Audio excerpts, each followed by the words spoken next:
This channel does not promote any violent, harmful, or illegal activities. All content provided by this channel is meant for an educational purpose only.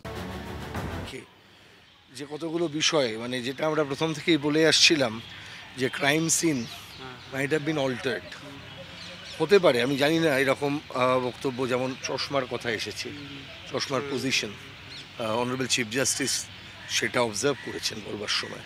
আমি এটুকুই বলবো, কারণ যেহেতু আগের দিনও বলা হয়েছিল যে not many things to be revealed on investigation, এই পার্টটা এছাড়া যেটা উঠে এসেছে সেটা হচ্ছে যে যে সমস্ত ডক্টরসদের এগেনস্টে অভিযোগ ছিল থ্রেট কালচার প্রমোট করবার এবং এটাকে এস্টাবলিশ করে চালিয়ে যাবার, তাদের এখনও পর্যন্ত উপস্থিতি, সেই উপস্থিতিটা কিন্তু দেখা যাচ্ছে বিভিন্ন জায়গায় এবং সবটাই কিন্তু সেই একটা ওয়েব কানেক্টেড, মানে শুধুমাত্র আরজিকর নয়, আরজিকরের সঙ্গে অন্যান্য হাসপাতালগুলোর ঘটনাও কিন্তু আসছে।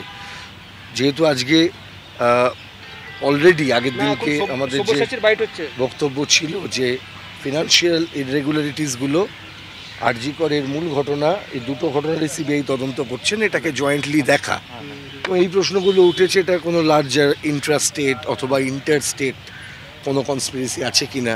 সে আমরা শুনছিলাম আইনজীবী সব্যসাচী চ্যাটার্জি কি বলছিলেন, কিন্তু আজকে প্রত্যেকের আমাদের নজর ছিল সুপ্রিম কোর্টের সাগর দত্তর বিষয়টা উঠে কিনা। ঠিক সেই বিষয়টা সামনে এলো এবং রাজ্যের আইনজীবী যে বিষয়টি সামনে রাখলেন তারপর একটা নতুন করে বিতর্ক শুরু হয়েছে। কি বলা হলো, ডাক্তার না দেখায় রোগীর মৃত্যু হয়েছে, রাজ্যের আইনজীবীর তরফ থেকে বলা হলো। তারপরে সাগর দত্ত হাসপাতালে জুনিয়র চিকিৎসকরা, সিনিয়র ডক্টর রয়েছেন, কি ভাবছেন সরাসরি আমরা জানবো। আমাদের প্রতিনিধি শান্ত ভট্টাচার্য রয়েছেন, তার কাছ থেকে। শান্ত, দেখো, একদমই সাগর দত্তের বিষয়টি উঠে আসে কিনা এদিন সুপ্রিম কোর্টের শুনানিতে প্রত্যেকের নজর ছিল এবং সেটাই উঠলো। আর সেখানে একটি গুরুত্বপূর্ণ কথা বললেন যিনি রাজ্যের পক্ষে যিনি আইনজীবী ছিলেন তিনি কিন্তু সরাসরি বলেছেন আনঅ্যাটেন্ড করা হয়েছিল রোগী এবং রোগীর পরিবারকে। আমি সেই প্রসঙ্গে সরাসরি যারা এখানে আন্দোলনরত যারা জুনিয়র চিকিৎসক রয়েছে তাদের কাছে সরাসরি চলে যাব। আজকে রাজ্যের তরফে যিনি আইনজীবী ছিলেন তিনি একটা কথা বলছেন যে আনঅ্যাটেন্ড করা হয়েছিল রোগীকে। কি বলবেন?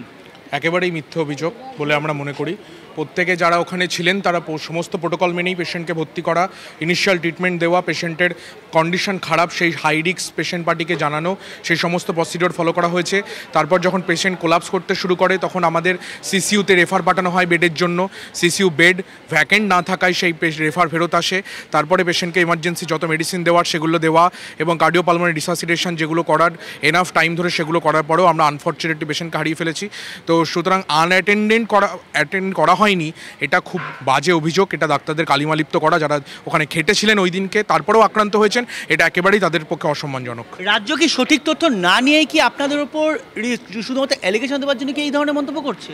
এখন সেটা রাজ্য সরকারের গাফিলতি আমি বলবো, কারণ রাজ্য সরকার প্রপার ইনফরমেশনটা সুপ্রিম কোর্টে দেওয়া উচিত। আমাদের আইনজীবীর মাধ্যমেও আমরা সেই তথ্য পৌঁছে দেওয়ার চেষ্টা করেছি এবং আমরা সমস্তটাই সেখানে জানিয়েছি। এবং আমার মনে হয় এই ধরনের ঘটনা যখন ঘটে তখন সেটা অ্যাডমিনিস্ট্রেটিভ ফেলিওরই। একটা যদি সিসিইউ বেড এখানে না থাকে, আমাদের এখানে একটা আমরা দাবি তুলেছিলাম যে central referral system bed vacancy কত আছে জানাতে হবে। সেই যে বেড ভ্যাকেন্সিগুলো কতটা আছে যদি পেশেন্ট পার্টি নিজে জানতে পারতো, যে সিসিইউ বেড 0 যেটা যদি দেখতে পারতো পেশেন্ট পার্টি কোথাও স্কিনে, তাহলে তাদের মধ্যে হয় এই অ্যাজিটেশনটা হতো না, আজকের এই ঘটনাটা হতো না। এই জিনিসগুলো তারা কি বলছেন শান্ত, তুমি নজর রাখো। এই মুহূর্তে আমরা ডক্টর কৌশিক চাকির সঙ্গে যোগাযোগ করেছি। চিকিৎসক মহল এই মুহূর্তে কি মনে করছেন সেটা জানাও খুব গুরুত্বপূর্ণ। ডক্টর চাকি, আপনাকে স্বাগত জানাচ্ছি TV9 বাংলায়। আজ সুপ্রিম কোর্টের শুনানির দিকে আমাদের প্রত্যেকের নজর ছিল। আমি শুরুতেই সার্বিকভাবে জানবো যে আপনি কিভাবে দেখলেন আজকে শুনানি? দেখুন, আজকে কয়েকটা খুব গুরুত্বপূর্ণ বিষয় উঠে এসছে। এক নম্বর বিষয় হচ্ছিল যে ডাক্তারদের যে সুপ্রিম কোর্ট যে সেফটি অ্যান্ড সিকিউরিটি মেজারমেন্টস গুলো ইমপ্লিমেন্ট করতে বলেছিল, আজকে কিন্তু রাজ্য কার্যত স্বীকার করে নিয়েছে যে সেগুলো এখনো পর্যন্ত সব খাতায় কলমে আছে, কোনোটাই ইমপ্লিমেন্টেড হয়নি। তারা 30 তারিখ অব্দি টাইম দিয়েছিল, তাদের যে স্ট্যাটাস রিপোর্ট সেটা আমার কাছে আছে, আমি সেটা দেখেছি।